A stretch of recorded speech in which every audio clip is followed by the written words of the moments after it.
from how expensive the prices are to just the sizes of the little closets that they like to call bedrooms, and also how quickly properties go. Hi guys, welcome back to my channel, Nigerian in London. If you are new here, welcome. If you are not new here, thank you so much for coming back. Today's video is all about house hunting in London.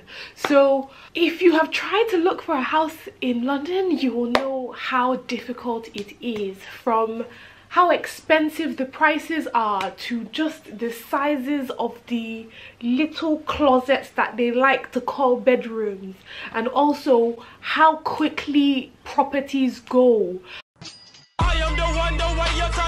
I thought I'd make this video to kind of help you out with figuring out house hunting in general, whether it's figuring out what you want from the place, tips on kind of how to go about it, where to find a house in London, and all that good stuff. So I will get straight into today's video. So to start off, where to find this property or house that you're trying to get in the first place.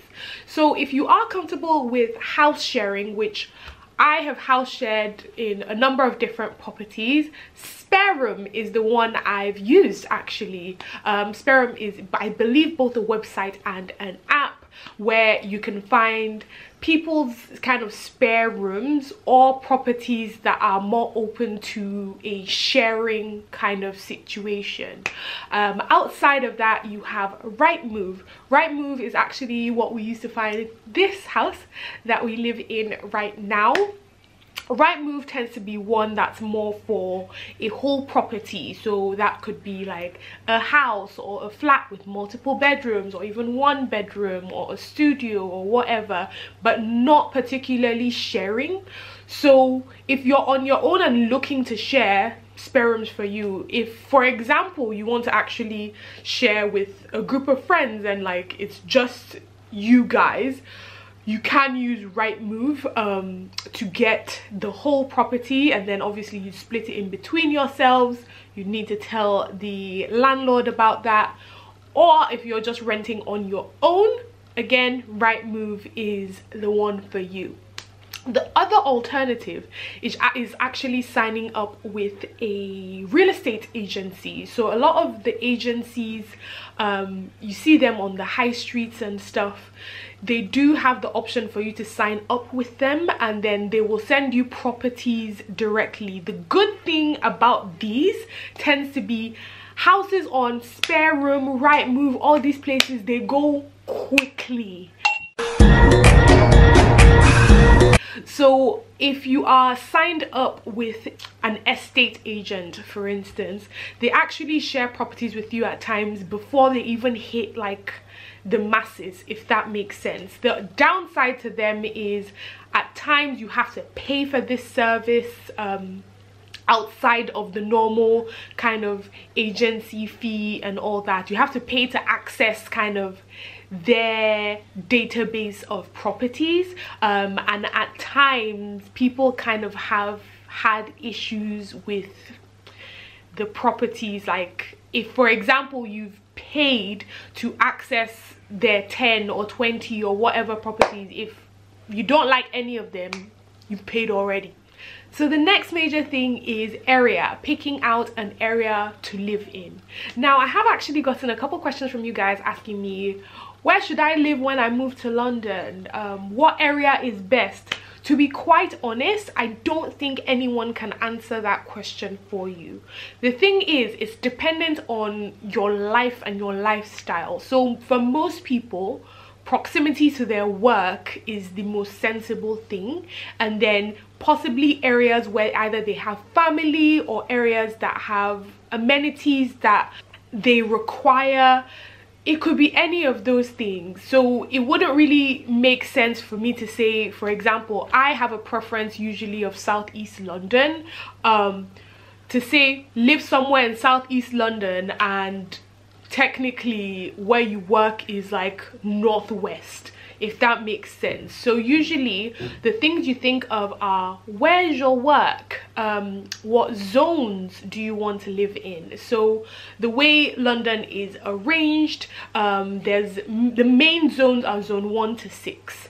Zone 1 is in the center. It's the most expensive area to live in, so that's something to think about. But it has the most kind of bubbly and fun stuff to do.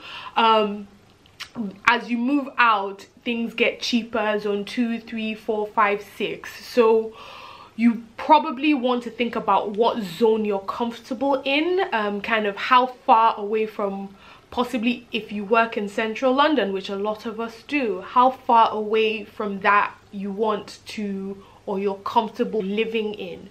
A big thing to note there though is the further out you go, probably if you're someone who goes into work very often, into the office very often, the more expensive it is to commute. So you're the one who would have to figure out the balance that you're comfortable with, how much further out you want to go to save money, or how much further in you want to go to save money on transportation, for example.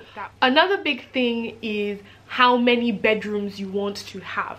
So obviously I feel like this goes without saying, depending on how many of you live in the house, but something to note is a number of houses in the UK actually don't have very good kind of storage facilities, and people forget about storage quite a lot. So at times, certain people, depending on what you have, your belongings and whatever, need an extra room for storage. Usually in the UK they can charge that as an extra bedroom. So you want to figure out how many bedrooms you want, and obviously the more bedrooms you have, the more expensive it is. For example, my husband and I live in a 2-bedroom, and that is because we have a guest bedroom that was meant to be a guest bedroom, but now I work from home majority of the time, which means I do need to have a working kind of space. So for us, a 2-bedroom makes sense. It's not like other countries where at times they will have an office in the property and just call it an office. Most likely in this country they're gonna call it, or in this city at least, they're gonna call it a bedroom. So yeah, figure out how many bedrooms you need. Proximity to public transport. Now, especially if you do not have a car, or you are someone who would be going into central and using public transport quite a lot in general, you want to think about how close the nearest public transport and kind of the connections of the nearest public transport are to you. If the closest to you is maybe a train station that's a 20-minute walk away, think about how that's gonna be in winter when it's freezing cold and you need to walk for 20 minutes to get to the train station or something, for instance. So that tends to be a big factor I think about. Furnished or unfurnished? I feel like people's reflex is to want to get somewhere furnished, but the thing about a furnished place is, if the materials used to furnish the place, so whether it be like a sofa or a table or a bed, if they're not very good, it will be quite difficult to want to change that, if that makes sense. Like, you will need to then figure out where to put the furnishings that are already there, opposed to if it's a non-furnished place where you get to kind of set the scene and set things up and purchase things to the standard that you're used to. I would say though, if you're someone who is kind of going to be in a place for a shorter period of time, it does make sense to just get a furnished place. If you're someone that's going to be in a place for a longer period of time, it probably makes sense, if you can afford it, to get things you actually like that will make you feel more comfortable and more at home, which is why you would then pick an unfurnished place. Council tax banding. Now, council tax is essentially a tax that you pay on the kind of domestic property you live in to the council. The big thing to note here is council tax is actually not the same kind of city-wide. There are different bandings for different areas. Some areas are much higher than others, so it's definitely something to check, because it would be an additional cost that is really easy to forget. And you don't want to forget to pay your council tax, because they will remind you and you will get in trouble if you don't pay it. Bills included or not bills included? To be honest, I think this one is very much dependent on the landlord. Some landlords will throw in some bills into the kind of overall monthly rent. Some landlords will not do that. Usually, like, it's not usually something like council tax. Council tax, usually you pay directly yourself. It's usually things like Wi-Fi, electricity, water, gas. But those are obviously extra kind of costs that you need to figure out, like, is this included in my rent? Is this not included in my rent? Proximity to amenities. Now, the normal thing for me when I think of amenities is especially grocery stores. So the worst nightmare for me is moving into a place and then you realize you don't even have any proper supermarkets near you.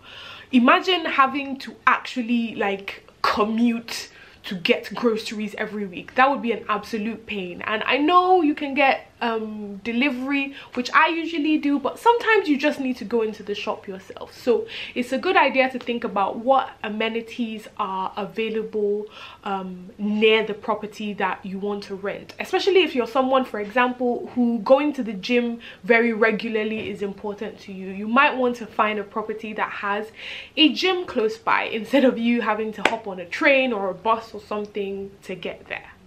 So going into the topics of the money needed to actually rent a property, you have the normal kind of the deposit that you need. That's usually about a month's rent, maybe sometimes more, and then your first month's rent. So usually you need to pay these two around the same time. Outside of that, a lot of landlords, whether that be private or agency, will actually check your last couple of months pay slips to make sure you are able to afford the place you are renting. So normally they make sure that you earn at least maybe 2 or 3 times the rent of the property. Usually as well, they might do a credit check to make sure you have good credit. At times, I know especially for students or people who are much newer to the country and don't really have references, they might need a guarantor to kind of step in and be the one who puts the salaries, kind of puts their pay slips down, and in case of any issues, they're the ones who the agency or the landlord would then kind of go to. One thing I have heard of is if you're in a situation where you need a guarantor, at times they also need about 6 months rent up front, just because they can't get kind of a proper reference or proper credit check or whatever for you. So that's something to note, because 6 months rent up front, that's not a small amount of money.